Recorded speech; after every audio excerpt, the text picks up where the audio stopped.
In order to develop our schedule, we first need to define the activities, sequence them in the right order, estimate the resources needed, and estimate the time it will take to complete the tasks. The first step is to begin listing the activities. Let's see how we can do that. The activity definition process is a further breakdown of the work package elements of the WBS. It documents the specific activities needed to fulfill the deliverables detailed in the WBS. These activities are not the deliverables themselves but the individual units of work that must be completed to fulfill the deliverables. Activity definition refers to everything that we already know about the project to divide the work into activities that can be estimated.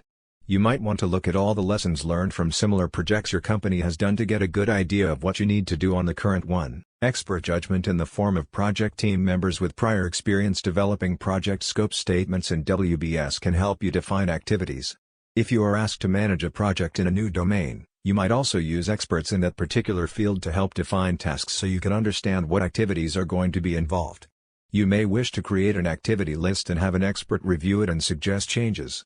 Alternatively, you could involve the expert from the very beginning and ask to have an activity definition conversation with him/her before even developing your first draft of the list. Sometimes you start a project without knowing a lot about the work that you'll be doing later, which can be facilitated through the use of the rolling wave planning approach. Rolling wave planning allows you to plan and schedule only the portion of activities that you know enough about to plan well. When you do not know enough about a project, you can use placeholders for the unknown portions until you have more information. These are extra items that are put at high levels in the WBS to allow you to plan for the unknown.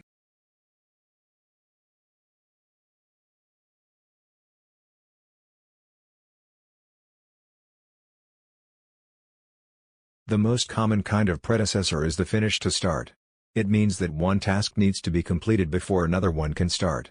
When you think of predecessors, this is what you usually think of: one thing needs to end before the next can begin.